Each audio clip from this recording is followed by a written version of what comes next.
You smell of enchantments, she said to her, dropping her.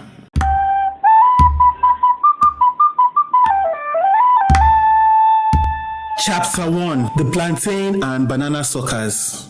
Babajide and his son were playing a game of drafts when they heard Mama shouting in the backyard. Who did this? She asked frantically. Not sure what was going on or whether it was serious or not, they continued playing. Who did this? Mama repeated. Who wants to kill me? My enemies are trying to kill me. Babajide and Jide ran to the backyard to see Mama pointing at the ground, where new banana and plantain suckers had been planted. What is it? Babajide asked, looking from Mama to the planted suckers and wondering what he was missing. Don't you know banana and plantain trees are breeding grounds for witches? Take it off now, please. Nonsense, said Babajide laughing. This is a new species. Babatunde gave them to me when I went visiting his farm. In a year's time, we will be harvesting plantains to sell and eat. This is good news. We are going to enjoy it. I don't want this in our house, she cried out, but deep down she knew it was pointless. Once Babajide had made a decision, it was final. Babajide never got to enjoy the fruits of his labor, for shortly after the first set of trees blossomed with purple flowers, he fell terribly sick and died. There was a rapid increase in the growth of the trees after he died, and the plantain and banana harvest was so great that they made a fortune selling plantains and bananas to other villagers far and wide.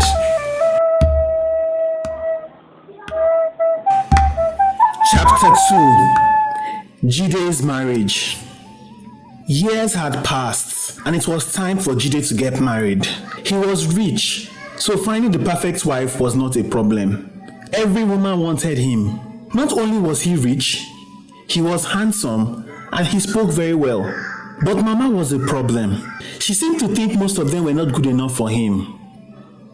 One was too tall, according to her. Another had a wicked-looking mother, and she would be a problem in the future. One looked wayward, and another had a bad father who would make a good in-law.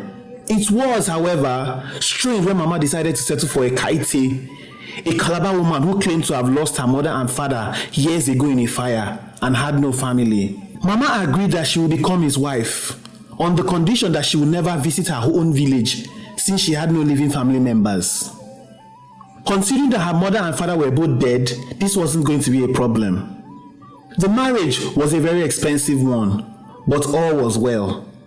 The newlywed couple now lived in the same house as Jide's mother. Chapter 3. Ekaite's barrenness. Ekaite was a very respectful and good wife.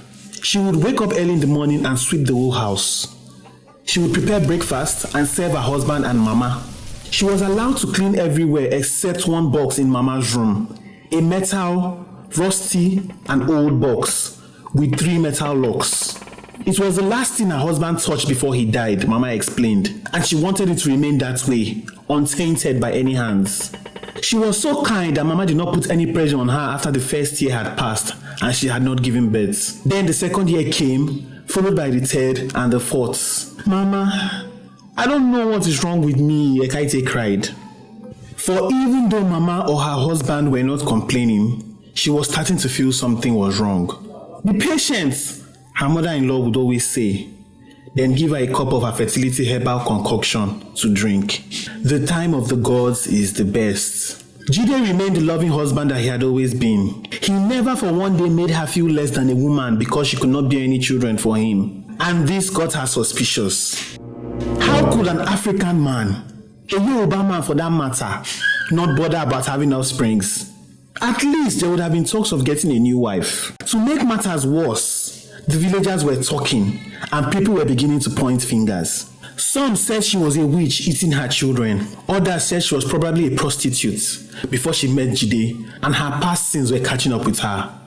Poor Jide. Others said she was barren and her mother-in-law was a fool not to have urged her son to kick her out. The side thoughts became so unbearable that one day she took her bags and left the house. Her plan was to go back to her village and meet the native doctor there. She was going to do it quietly. She was sure that the people she left behind would not be happy to see her. So she had to be as fast as possible. Get in, get the solution, and leave immediately. Chapter 4. Ele Akeko. So that night, while her husband slept and Mama was sleeping too, Ekaite packed some things she would need for the journey and left the house. She knew Mama would be angry with her, but she had no choice. Mama was good to her, no doubt, but deep down she was sure Mama wanted a grandchild. Mama was probably just being nice because of her son. No, she had to find a solution, and fast. She got to her village a day later and went straight to the native doctor's home. She explained everything to him and he smiled. "I have been expecting you," he said. And after he said that, there was a knock on the door. "You have a visitor." Not sure what was going on, a woman walked inside, tall and big like a small and fat giant. "Auntie Enobong," cried Ekaite, half surprised and half happy. She was not sure what to do because the expression on the tall woman's face was not readable. "You," she replied. And just as Ekaite was about to cower in fear, Auntie Enobong picked her up as though she were a feather and hugged her. "You smell of enchantments," she said to her, dropping her. "It is my anise and cardamom oil," Ekaite responded as she gradually became comfortable. Auntie Enobong shrugged as though Ekaite had said something silly. "I felt her presence immediately when she entered the village," Auntie Enobong said to the native doctor. Then at Ekaite she said, "No notes, no invites, no explanation. You got married and forgot we existed." Ekaite tried to explain, but she was cut short by the native doctor who brought out a calabash filled with liquid. "You have been trying to have a child for almost 10 years now," he said to her. Ekaite looked at Auntie Enobong, hesitant to answer. She shook her head in shame. "Now is not the time to be ashamed," Auntie Enobong said sharply. "We have heard the rumors. Some say you are eating your children, others say you are barren." Her voice was drowned out by Ekaite, who immediately began to sob. "But you are pregnant now," the native doctor said. Ekaite looked at him, still sobbing, then at Auntie Enobong, who nodded. But Ekaite shook her head. "It is not true," she said. "You have been pregnant 10 times, the native doctor continued. "Representing each year you have been married to your husband." "How is that possible?" Ekaite cried. "It is not my story to tell," the native doctor said. "I can lose my life if I reveal such powerful information to whoever it concerns. Take this and drink it. And in the 9th month, after you have given birth, come back to us. Make sure you find a way to come back." Ekaite took it hesitantly. Once it touched her hand, the concoction began to smoke. She looked into the bowl of clear liquid and could have sworn she saw the face of someone familiar. She shook the thought of it and drank it. There was a sudden rumbling in her stomach. Then a surge of some sort of power that snaked from her lower back to the top of her spine and ended with an explosion in her head. She fainted immediately while the calabash fell to the ground. They both laughed satisfactorily as both Auntie and native doctor watched her fall to the ground. "Find a way to take her back," the native doctor told Auntie Enobong. "She must not be seen. You must not be seen." Auntie Enobong nodded. She wrapped Ekaite in a rug and carried her effortlessly as though she were a feather again.